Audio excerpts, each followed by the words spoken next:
बिस्मिल्लाहिर्रहमानिर्रहीम। हम 13वें चैप्टर की प्रॉब्लम सॉल्व कर रहे थे। तो ये छठा प्रॉब्लम है। इसमें ये आपको दिया गया है कि ये दो बैटरीज हैं और ये इस तरह की हैं कि इसकी ईएमएफ जो है 24 वोल्ट है और इसकी इंटरनल रेजिस्टेंस 0.1 ओम है। और ये जो बैटरी है इसकी ईएमएफ जो है वो 6 वोल्ट है और इसकी इंटरनल रेजिस्टेंस जो है 0.9 ओम है। और इनको जोड़ा गया है एक रजिस्टर के साथ जिसकी रेजिस्टेंस 8 ओम है। इसको हमने आर डैश से शो कर दिया। तो आपसे ये पूछा गया है कि इस सिचुएशन में इनका जो पोटेंशियल डिफरेंस होगा टर्मिनल्स के अक्रॉस वो कितना कितना होगा। तो अब ये देखें कि ये दो बैटरीज हैं हमारे पास, तो दोनों एक दूसरे के अपोजिट डायरेक्शन में करंट फ्लो करवा रही हैं। मिसाल के तौर पर अगर इसको देखा जाए तो इस सर्किट में ये करंट इस तरफ फ्लो करवाने की कोशिश कर रही है, कह लें कि I1 है। जबकि उसके मुकाबले में ये जो हमारी बैटरी है ये इस डायरेक्शन में करंट फ्लो करवा रही है, ये कह लें कि I2 है। तो जब दोनों बैटरीज जो हैं एक दूसरे के अपोजिट डायरेक्शन में करंट फ्लो करवाने की कोशिश करती हैं, तो इसका मतलब ये होता है कि बेसिकली इनकी नेट वोल्टेज जो है वो हम दोनों के डिफरेंस को यानी कि कैलकुलेट करके इसकी सर्किट की नेट वोल्टेज जो है वो निकाल सकते हैं। तो नेट करंट जो इसमें फ्लो होगा वो किसकी वजह से होगा? डेफिनेटली जिस बैटरी की ईएमएफ बड़ी है वो जिस डायरेक्शन में करंट को फ्लो करवाने की कोशिश करती है उसी डायरेक्शन में करंट फ्लो होगा। लेकिन जाहिर है ये देखें 24 वोल्ट इसकी ईएमएफ है, तो ये 6 वोल्ट चूंकि इसकी अपोजिट है, तो नेट इस सर्किट के अंदर ईएमएफ जो होगी वो E1 minus E2 mean 18 volt होगी। और वो 18 वोल्ट समझे कि यहाँ पड़ी हुई यहाँ लगी हुई है और बाकी इसमें सिर्फ ये रजिस्टर है R2, ये R1 और ये R डैश है। यानी कि ये जो ईएमएफ है इसने इसके 24 में से 6 वोल्ट जो हैं वो सब्ट्रैक्ट कर दिए, यानी कि हजम कर लिए कह लें। तो नेट वोल्टेज जो है वो 18 वोल्ट है और वो इस डायरेक्शन में करंट को सर्किट के अंदर फ्लो कराने की कोशिश कर रहा है, ये 18 वोल्ट का पोटेंशियल का डिफरेंस। अब हमने ये देखना है कि पूरे सर्किट की जो रेजिस्टेंस है वो कितनी है, क्योंकि हम देखना चाहते हैं कि नेट करंट कितना है, यानी कि इसमें नेट इफेक्ट जो है करंट का वो कितना है, यानी कि इसमें जो फ्लो हो रहा है। तो उसके लिए नेट रेजिस्टेंस निकाल लेंगे। अब देखिए इस सर्किट में 3 रेजिस्टर लगे हुए हैं जो एक दूसरे के सीरीज में हैं। ये R1 है ये वाला, इसकी इंटरनल रेजिस्टेंस, ये R2 है, ये R है। तो इन तीनों को हम एडअप कर देंगे। आपको पता है कि सीरीज कॉम्बिनेशन में रेजिस्टर जो है वो एडअप हो जाते हैं। तो ये 8 ओम ये हो गई, 0.1 ओम ये हो गया और 0.9 ओम ये हो गया। तो टोटल रेजिस्टेंस जो आई है इस सर्किट में वो 9 ओम की है। अब हमें ये पता चल गया कि इस सर्किट के अंदर जो नेट वोल्टेज है वो 18 वोल्ट है और इसमें जो रेजिस्टेंस है वो 9 वोल्ट की है। तो करंट किस तरह मालूम करेंगे? ओम्स लॉ इस्तेमाल करके कि I जो है I is equal to E over R। अब E जो है 18 वोल्ट है और R जो है 9 ओम है, तो ये इसका करंट जो है वो 2 एम्पेयर बना। इसका मतलब ये है कि इस सर्किट के अंदर जो करंट फ्लो हो रहा है वो 2 एम्पेयर के बराबर है। अब हमने इसकी और इसकी टर्मिनल पोटेंशियल डिफरेंस की वैल्यू निकालनी। ये इसके टर्मिनल बनते हैं, ये वाला और यहाँ, यानी कि यहाँ पे हमें पोटेंशियल डिफरेंस कितना मिलेगा, यहाँ पे पोटेंशियल डिफरेंस कितना मिलेगा।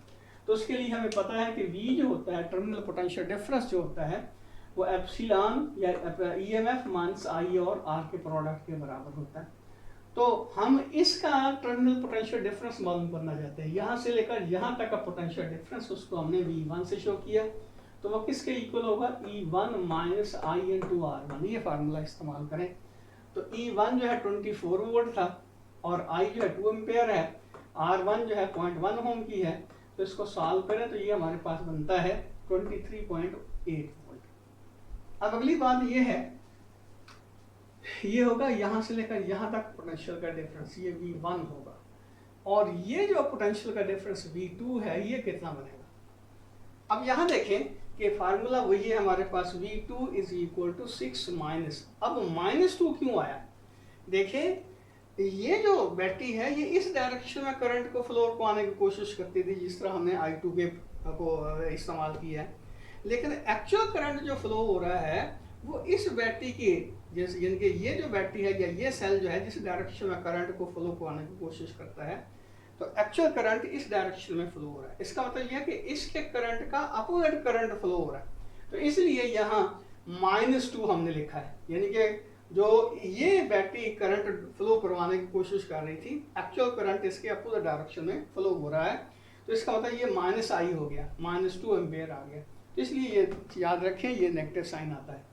तो ये V2 आपके पास आ जाएगा, ये 6 + 1.8, तो ये आ जाएगा 7.8 वोल्ट। अब ये देखिए कि इस सिचुएशन में EMF जो है वो ज़्यादा है और टर्मिनल पोटेंशियल डिफरेंस कम है। EMF जो 24 वोल्ट है, टर्मिनल पोटेंशियल डिफरेंस 23.8 वोल्ट है। क्यों? जिस डायरेक्शन में ये सेल करंट फ्लो करवाने की कोशिश कर रहा है उसी डायरेक्शन में करंट फ्लो हो रहा है। उसके मुकाबले में ये इसका टर्मिनल पोटेंशियल डिफरेंस जो है वो बढ़ गया है, 7.8 वोल्ट हो गया, हालांकि इसकी EMF जो है वो 6 वोल्ट थी। तो वजह क्या? वजह ये है कि जिस डायरेक्शन में ये सेल करंट को फ्लो करवाने की कोशिश करता था, सर्किट के अंदर एक्चुअल जो डायरेक्शन है करंट की वो इसके अपोजिट है। तो इसलिए हम कह सकते हैं कि ये बैटरी जो है चार्जिंग कंडीशन के ऊपर। अब अगला जो सर्किट आपको दिया गया है उसमें ये 2 रेजिस्टर लगे हुए हैं, 2 EMF है। तो आपसे पूछा गया है कि इन रेजिस्टर में से करंट की वैल्यू क्या है, और वो E1 जो है 9 वोल्ट है, ये रेजिस्टर जो है उसकी रेजिस्टेंस 18 ओम है, इस रेजिस्टर की रेजिस्टेंस जो है वो 12 ओम है, और ये EMF जो है E2 6 वोल्ट के इक्वल है। तो हमने इसका करंट जो है वो निकालना है। तो इसके लिए हम क्या करते हैं, यहाँ किरचॉफ वोल्टेज रूल इस्तेमाल करते हैं। ये हमने इस्तेमाल किया है किरचॉफ वोल्टेज रूल या किरचॉफ सेकंड रूल जो हमने पढ़ा था, या किरचॉफ लूप रूल भी इसको कहते हैं। तो यहाँ भी बातें जो हैं बड़ी समझने वाली हैं। वो क्या बोला, हम ये देखते हैं सर्किट को, तो सर्किट के ऊपर गौर करें तो ये 2 लूप बनते हैं, एक लूप ये बना, एक लूप ये बना। अब इन दोनों लूप में हम अपनी मर्जी से करंट जो है असाइन कर लेते हैं। हम कहते हैं कि इस लूप में करंट I1 फ्लो हो रहा है और इस लूप में करंट I2 फ्लो हो रहा है, और दोनों की डायरेक्शन जो हमने एक ही ली है, यानी कि दोनों करंट हमने एंटी क्लॉकवाइज डायरेक्शन में लिए। हमें नहीं पता है कि इसमें करंट क्लॉकवाइज डायरेक्शन में फ्लो हो रहे हैं या एंटी क्लॉकवाइज डायरेक्शन में, लेकिन जब हम सॉल्व करेंगे, अगर इन करंट्स के जो हमने निकाले उनके साथ साइन नेगेटिव आया, तो इसका मतलब ये होगा कि हमने जो डायरेक्शन ली थी एक्चुअल करंट उसके अपोजिट डायरेक्शन में फ्लो हो रहा था। लेकिन अगर इनके साथ साइन पॉजिटिव आया तो इसका मतलब ये होगा कि जो हमने डायरेक्शन ली थी वही सही थी। तो ये बात ध्यान में रखना। अब ये हमारे पास 2 लूप बनते हैं, तो ये एक लूप बना ABCDA। अब इस लूप में हम किरचॉफ वोल्टेज रूल इस्तेमाल करते हैं। तो मैं यहाँ से शुरू करता हूँ। ये देखिए, चार्ज यहाँ से यहाँ आएगा तो ये इसका नेगेटिव टर्मिनल है, ये पॉजिटिव टर्मिनल है बैटरी का। इसका मतलब ये हुआ कि यहाँ से यहाँ तक जब चार्ज आएगा तो वो एनर्जी गेन करेगा, इसलिए इस पोटेंशियल डिफरेंस का साइन जो है हमारे पास पॉजिटिव आएगा।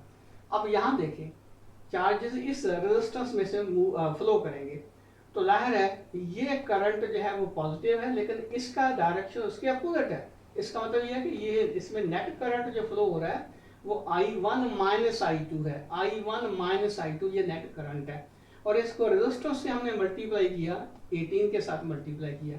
अब ये देखिए, रेजिस्टर के थ्रू जब चार्जेस मूव करते हैं तो ज़ाहिर एनर्जी लॉस करते हैं, इसलिए ये नेगेटिव साइन आया है हमारे पास।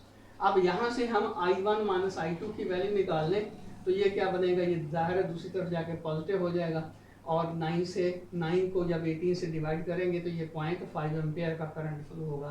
तो एक बात वैसे जाहिर होगी कि इसमें करंट जो है I1 - I2 फ्लो हो रहा है और उसका साइन भी पॉजिटिव आ रहा है। इसका मतलब हमने जो डायरेक्शन ली है करंट की वो सही है, और इसका जो करंट है वो 0.5 एम्पेयर यानी आधा एम्पेयर इसमें से करंट फ्लो हो रहा है, और इस डायरेक्शन ऊपर की डायरेक्शन में जा रहा है। अब दूसरा लूप है हमारे पास CEFDC,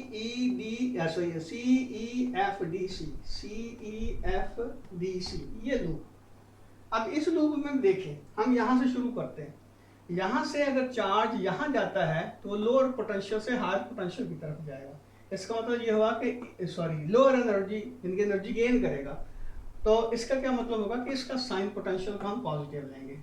अब दूसरी बात ये देखें, करंट I2 इधर आ रहा है, I2 इधर आ रहा है, लेकिन इसके दूसरे लूप में I1 उसके अपोजिट जा रहा था, तो इसमें करंट जो है फ्लो होगा I2 माइनस I1। याद रखें, जिस लूप को हम कंसीडर कर रहे हैं उसके करंट को हम पॉजिटिव ही लेंगे, और उसके अपोजिट डायरेक्शन में जो करंट फ्लो हो रहा है उसका साइन नेगेटिव लेंगे। इसलिए देखें I2 माइनस I1 मैंने लिया है। और अगली बात यह है कि चूंकि करंट फ्लो होने की वजह से, यानी चार्जेस जब रेजिस्टेंस के अंदर से मूव करते हैं तो ज़ाहिर एनर्जी लॉस करते हैं, जो पहले भी हमने कहा था, इसलिए साइन यहाँ नेगेटिव आएगा। और इसमें करंट फ्लो हो रहा है I2 और 12 ओम की ये रेजिस्टेंस है, तो यहाँ भी करंट जो है, करंट और रेजिस्टेंस का जो प्रोडक्ट होगा वो वोल्टेज के बराबर होगा, तो इसका साइन भी नेगेटिव इसलिए आ रहा है कि रेजिस्टर के थ्रू चार्जेस जो एनर्जी लॉस करते हैं। तो ये आपके पास दूसरी इक्वेशन आ गई। अब इसमें क्या करते हैं हम, ये देखें, ये I2 माइनस I1 है, मैंने नेगेटिव साइन बाहर निकाल लिया तो नेगेटिव नेगेटिव पॉजिटिव हो गया, ये I1 माइनस I2 आ गया। लेकिन I1 माइनस I2 की वैल्यू हमें पता है वो हाफ ए के बराबर है, तो ये वैल्यू जो है यानी कि आधा एम्पेयर है, ये वैल्यू जो है यहाँ पुट कर दें तो ये आ जाएगा 6 plus half multiply by 18 minus 12 I2 is equal to 0। तो इसको सॉल्व करें तो I2 की वैल्यू आती है 1.25 एम्पेयर। इसका क्या मतलब हुआ कि आप देखिए इस रजिस्टर में सिर्फ I2 करंट फ्लो हो रहा है, तो उसकी वैल्यू 1.25 एम्पेयर के बराबर होगी। और इसमें हमने जिस तरह पहले बताया कि I1 minus I2 current flow हो रहा है, तो नेट करंट जो है इस रजिस्टर का वो 0.5 एम्पेयर के इक्वल होगा।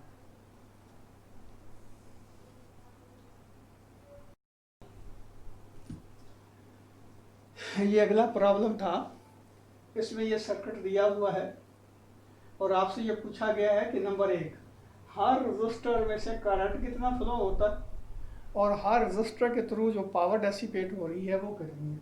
तो सर्किट कुछ यूँ है कि इसमें एक EMF सोर्स 6 वोल्ट का यहाँ पे लगा हुआ है, ये रेजिस्टेंस 1 ओम की है, ये भी 1 ओम की है, ये 2 ओम की है, ये 2 ओम की है, और ये जो हमारे पास EMF सोर्स है ये 10 वोल्ट का। अब हमने इसमें करंट मालूम करना है और हर रजिस्टर के थ्रू जो पावर डेसिपेशन हो रही है उसकी वैल्यू मालूम करनी है। तो ज़ाहिर है यहाँ देखें, ये भी हमारे पास 2 लूप बनते हैं और इन दोनों लूप में हमने अपनी तरफ से अज्यूम किया है कि इसमें करंट जो है क्लॉकवाइज डायरेक्शन में फ्लो हो रहा है, दोनों में I1 करंट इसमें फ्लो हो रहा है, I2 करंट इसमें फ्लो हो रहा है इन लूप्स में। तो अब पहला लूप कंसिडर करते हैं और इसमें किरचॉफ वोल्टेज रूल इस्तेमाल करते हैं। तो यहाँ देखें, हमने करंट की डायरेक्शन ये ली है, इसका मतलब ये हुआ कि चार्जेस यहाँ से यहाँ जा रहे हैं, तो लोअर पोटेंशियल से हायर पोटेंशियल की तरफ जा रहे हैं, इसलिए यहाँ पे जो वोल्टेज है उसका साइन हम पॉजिटिव लेंगे। अब ये रेजिस्टर है 1 ओम इसकी रेजिस्टेंस है, उसमें करंट फ्लो हो रहा है I1, तो 1 इंटू I1, I और R वाला फार्मूला इस्तेमाल करते हैं वोल्टेज निकालने के लिए। तो 1 मल्टीप्लाई बाई I1, इसके क्रॉस वोल्टेज साइन नेगेटिव। पिछले भी प्रॉब्लम में हमने डिस्कस किया था कि पावर डेसिपेशन हो रही है, सारी एनर्जी जो है वो ज़ाय कर रहा है, कंज्यूम हो रहा है, अपना कंज्यूम कर रहा है कंडक्टर या रेजिस्टर, जिसकी वजह से चार्जेस की एनर्जी जो है वो कम हो रही है, इसलिए साइन नेगेटिव आया। अब यहाँ देखें 2 करंट फ्लो हो रहे हैं, एक ये वाला करंट, एक ये वाला करंट, यानी कि ये करंट ऊपर की तरफ, ये नीचे की तरफ। तो I1 माइनस I2 ये नेट करंट हुआ, और रेजिस्टेंस जो है 2 ओम की है, तो 2 इंटू I, लेकिन साइन इसका वो नेगेटिव आएगा, आपको पता ही है पावर डेसिपेशन होती है। और अगला ये हमारा जो रेजिस्टर है, इसकी रेजिस्टेंस जो है वो भी 1 ओम है और इसमें भी करंट I1 फ्लो हो रहा है। तो इसका मतलब ये हुआ कि ये sign negative negative negative is equal to 0, तो sum of the voltages along the close loop is equal to 0। ये किरचॉफ वोल्टेज रूल है। अब इसको हम सिंपलीफाई करते हैं, तो इसमें ये देखें कि ये I1 ये 2I1 आ गया, 2 ये इसी तरह 0 आ गया। अब इसको एक्सपेंड करें तो 6 2I1 6 माइनस 2I1, ये इसको अंदर मल्टीप्लाई करते हैं तो ये देखिए minus 4I1 minus 2I1 minus 2I1 minus 4I1 2I2 plus 6 is equal to 0। या इसको हम क्या करते हैं, 2 पे डिवाइड कर देते हैं, तो ये आ जाएगा 2I1 यानी कि नेगेटिव साइन से मल्टीप्लाई करके 2I1 minus I2 minus 3 is equal to 0। ये वाला ये क्वेश्चन आ गया आपके पास पहले लूप के लिए, तो ये फर्स्ट क्वेश्चन कह दें। अब दूसरा लूप जो है कंसिडर करते हैं ये वाला। इसमें ये देखें कि करंट की डायरेक्शन हम ये ले रहे हैं, सॉरी ये ले रहे हैं, ये वाला, ये रेड जो मैंने करंट शो किया है, क्योंकि याद रखें कि दोनों लूप में हम करंट की डायरेक्शन एक लेंगे, क्लॉकवाइज ले सकते हैं, एंटी क्लॉकवाइज ले सकते हैं। तो मैंने ये क्लॉकवाइज ली थी इसमें डायरेक्शन करंट की। तो यहाँ देखें, चार्ज जब यहाँ से यहाँ जाएगा क्योंकि करंट इस तरफ फ्लो हो रहा है, ऐसे चार्ज इधर से इधर जाएगा तो एनर्जी लॉस करेगा, इसलिए साइन इसका नेगेटिव आया ये। और फिर इसमें करंट फ्लो हो रहा है I2, resistance I1, negative sign आ गया, नेगेटिव I2 I अपना 1I2, और ये इसमें I2 माइनस I1, ये इसका साइन पॉजिटिव लेना है, इसके अपोजिट साइन नेगेटिव लेंगे। तो ये याद रखनी है बात, -2I2 माइनस I1, और ये फिर इसमें करंट जो है वो I2 फ्लो हो रहा है, इसमें भी करंट I2 फ्लो हो रहा है, और 2 ओम की रेजिस्टेंस है यहाँ, 1 ओम की रेजिस्टेंस है। अब इसको सिंप्लीफाई करें, यानी कि ये तो आप तो बच्चों वाला आते हैं, अब मैं नहीं करता यहाँ। तो ये इसको सॉल्व करें तो ये 2I1 minus 6I2 minus 10 is equal to 0 आ गया। 2I1 1 3 5 सॉरी 1 3 4 2 6 ये, और 10 ये। अब हम क्या करते हैं, हम ऐसा करते हैं कि ये जो इक्वेशन थी इसको इसमें से सब्ट्रैक्ट कर देते हैं। तो ये 2I1 minus 6I2 minus 10 is equal to 0, और इसको सब्ट्रैक्ट किया तो ये कैंसिल हो जाएंगे, बाकी क्या बचेगा, ये -5I2 minus 7 is equal to 0। इसका मतलब I2 जो होगा वो -7/5 या -1.4 एम्पेयर आएगा। अब यहाँ देखें, ये नेगेटिव साइन हमें क्या बता रहा है, नेगेटिव साइन ये बता रहा है कि जो हमने करंट की डायरेक्शन अज्यूम की थी, एक्चुअल सर्किट के अंदर करंट की वैल्यू उसकी अपोजिट है, यानी कि I2 इस तरफ फ्लो नहीं हो रहा, इस तरफ फ्लो हो रहा है, इसलिए ये नेगेटिव साइन आया।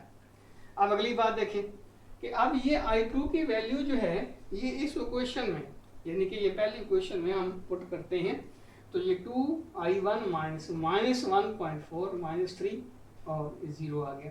तो ये देखें कि ये आपके पास आ जाएगा 2I1 इज इक्वल टू 1.6, ये देखते हैं 1.6 नेगेटिव है, दूसरी तरफ जाके पॉजिटिव हो जाएगा, तो ये I1 आपके पास आ जाएगा 0.8 एम्पेयर। अब इसका साइन पॉजिटिव आ रहा है, इसका मतलब ये हुआ कि जो हमने डायरेक्शन ली है वो सही है, यानी कि I1 की डायरेक्शन यही है, लेकिन I2 की डायरेक्शन ये है।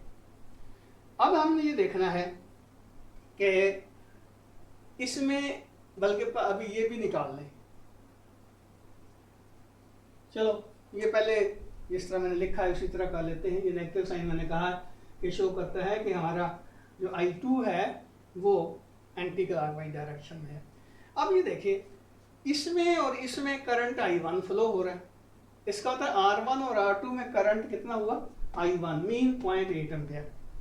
और इसी तरह ये हमारा दूसरा लूप जो बनता है उसमें R4 है, R5 है, R6 है, उसमें I2 करंट फ्लो हो रहा है, तो वो करंट जो है I2 ये 1.4 एम्पेयर, यानी कि इसमें इसमें और इसमें 1.4 एम्पेयर करंट फ्लो हो रहा है इस डायरेक्शन।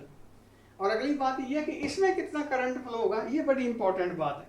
ये देखिए कि हमने कहा कि ये करंट इस तरह फ्लो हो रहा है, ये करंट इस तरह फ्लो हो रहा है, तो दोनों एक ही डायरेक्शन में या नहीं आ गए, यानी कि I1 भी नीचे की तरफ जा रहा है, I2 भी नीचे की तरफ जा रहा है। इसका मतलब ये है कि इसमें करंट ऐड अप हो जाएंगे। तो ये वैसे भी देखें कि दोनों का डिफरेंस हमने लेना है, लेकिन इसका साइन नेगेटिव है, इसका क्या मतलब हुआ, नेगेटिव नेगेटिव पॉजिटिव हो जाएगा, तो नेट करंट जो फ्लो होगा इस रजिस्टर के क्रॉस वो 2.2 एम्पेयर के बराबर होगा। तो ये तो करंट का मसला हल हुआ।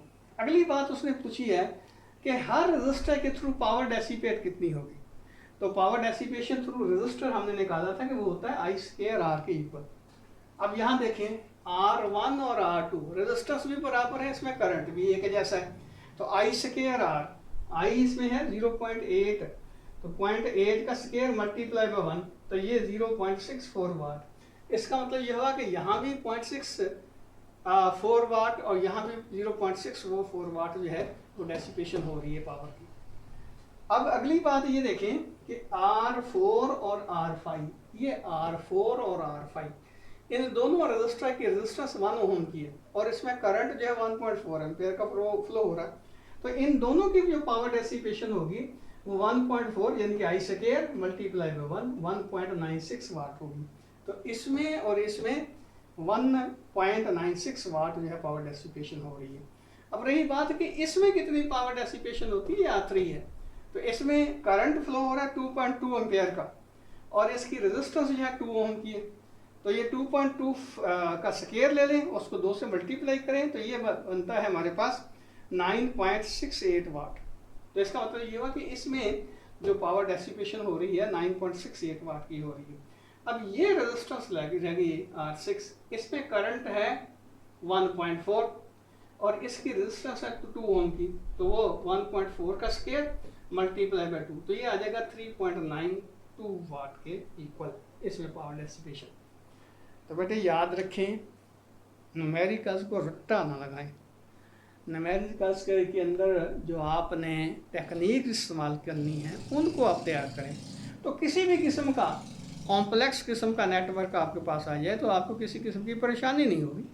बिल्कुल इसी तरह जिस तरह के जब आप पहली दूसरी क्लास में थे तो आपको मल्टीप्लिकेशन और ये डिवीज़न बड़ी मुश्किल हुआ करती थी, तो आप क्या करते हैं, आप जितने भी बड़े हिंदसे हों आप आराम से उनकी मल्टीप्लिकेशन कर सकते हैं। लेकिन अब तो मसला ही और हो गया ना, 0.1 को 0.1 से मल्टीप्लाई करने के लिए भी बच्चे जो हैं कैलकुलेटर इस्तेमाल करते हैं। चलो बाहर ये स्टेप्स मैंने बड़े क्लियरली बता दिए, कोशिश की है, तो इंशाल्लाह बातें समझ आ गई होंगी। और अगली बात ये है कि ये एक बच्चे की फरमाइश पे मैंने ग्रीन मार्कर जो है इस्तेमाल करना शुरू किया है। अब पता नहीं आप लोगों को ये अच्छा लगा या नहीं, अगर अच्छा लगा या नहीं लगा तो मुझे बता देना। अल्लाह हाफिज़।